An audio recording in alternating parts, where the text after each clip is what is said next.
Joining me right now is the Center for American Security co-chair and Fox News contributor, General Keith Kellogg. General, it's great to have you this morning. Thanks very much for being here. So are we supposed to acknowledge this new government as, in fact, a real government? It's full of terrorists. Yeah, Maria. Well, Maria, thanks for having me this morning.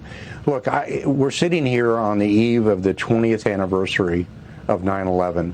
And 20 years ago, the Taliban controlled Afghanistan. We've now moved forward to 20 years later, the Taliban controls Afghanistan. And the actors are the same people. Mostly the people in government for the Taliban are the same people we saw 20 years ago. Their defense minister, their finance minister, their deputy political advisor that you got that was actually the negotiator for us, Broader.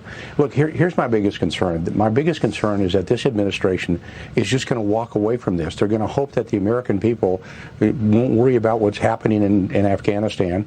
They're going to be more worried about who's playing football this coming weekend instead of thinking about the strategic implications of a loss in Afghanistan. And make no doubt about this. Yeah. We lost a 20-year war in Afghanistan, and there needs to be accountability for this. We need to sit down and say, how did this happen? Where were the mistakes made, and who's responsible for this? This is a debacle of historic proportions, and it's owned by the President of the United States, Joe Biden, and all of his national security advisors, and we need to get to the bottom of it. Yeah. Well, General, I think you make so many important points. You know who else is the same people in place? The same people in place running things in the Biden administration are the people who were running national security during the Obama administration, and That's their right. priority was to close down Bagram Air Base. I want to show you this map so that our audience understands the strategic location that was Bagram Air Base. This base is so important due to its proximity to China, Russia, Iran. Look at how close, only about 100 yards where Bagram was, 100 yards away from the Xinjiang province where China has their Uyghurs enslaved, and then about 200 yards away from where China is building its nuclear facility.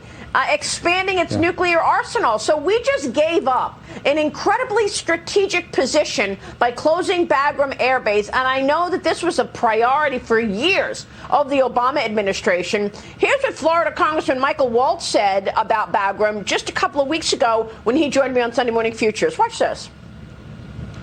Yeah, just to add to that, Bagram Air Base was the only base in the world that we had sandwiched between China, Russia, and Iran, and that we could also strike these terrorist groups. The only one, not a single country around Afghanistan has agreed to host an additional base. It's also just a few hundred miles from the Chinese province, Xinjiang province, where the Uyghurs are, and also where they're putting their new nuclear missiles. But the biggest piece is the propaganda win here. The Chinese are already telling Taiwan, America won't stand with you. This is evidence. The Russians are telling the Ukrainians the same thing. General, it's quite extraordinary. No heads have rolled at all in the Biden administration for this decision. Your reaction to all of this? Yeah, Maria, this didn't have to be. Look, we came into the Trump administration. When we came in, and I came in with the president, he brought me along with him after the campaign. We knew we were going to eventually get out of Afghanistan. We had to do that because we had to look strategically elsewhere to the China threat that we saw coming up and also to Russia as well. But we knew we had to get out of there in a negotiated way.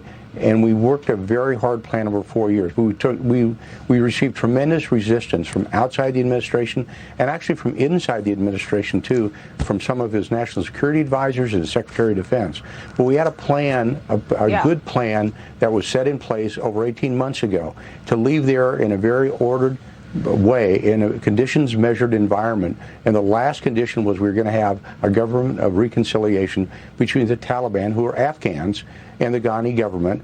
And then we would be supported by military force, ours, 2,500 troops. We would have kept Bagram Air Base open, and we would have kept the air power there to ensure that this peace process would go forward. I mean, this is public record. You can pull the discussions and the final statement up on the Department of State website. It's there to read. So when President Biden says something to the contrary, it's not true at all. Yep. Well, you know what else is public record? All throughout the Obama years, when the Obama administration kept suggesting that America should not be the policeman in the world. He wanted to go on an apology tour. And as a result of this apology tour and this notion that America should not be, having eyes on the communists, etc., he wanted to close Bagram Air Base. I mean, it's just absolutely extraordinary. Here we are just a few days away from the 20th year from 9/11, and the mastermind of 9/11, Khalid Sheikh Mohammed, is resuming in Guantanamo Bay. The trial is resuming following months of delays. Mohammed and his 4 co-defendants seen smiling, happy during the court proceedings with KSM, even waving to reporters as he left the courtroom, General. Are they now taunting us in this trial on top of everything else where terrorists are running Afghanistan? Well, when you look at what's happening in Gitmo with the trial down there, they're eating 3 square meals a day instead of eating lead. And the fact of the matter is, it's almost an embarrassment on what's happening and what's happened on the last 20 years. And that's the reason why, what I was talking about with the peace process going forward, President Trump forced respect. When he picked up the phone, he personally called the Taliban negotiators. He told them what was going to happen.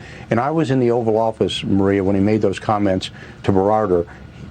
He told Berardi what he could expect if he violated the peace agreements. And he told him that in February of a year ago. Remember, in January of that year, we killed Soleimani. So he understood where President Trump was coming from. It was a forced respect kind of issue going there. And Biden didn't do that. And Biden just is walking away from this. And I really do hope the American people look back and say, look, there's some accountability here. You walked away from a 20-year war with a loss. And there should be accountability from you walking away from it. And look, it's an absolutely unbelievable. It's a debacle of historic terms. You have to look at it that way. It's really almost an embarrassment to the United States. At least the Russians left in daylight. It is. You're right. For sure. Real quick before you go, General, are you worried about a terrorist attack on September 11th this year? I know you don't have the intelligence that you have. I'm not, because I'm not. I just hope not. I hope our intelligence is good enough to pick up on something like that. I don't think we're picking up the chatter that you would normally associate with an attack on 9/11, but it's there. The threat is there. General, I want to thank you so much for your incredible service to our country. Thanks for joining me today as well. Thank you, sir. Thank you. We'll keep following all of this. Thanks, Maria. Appreciate it.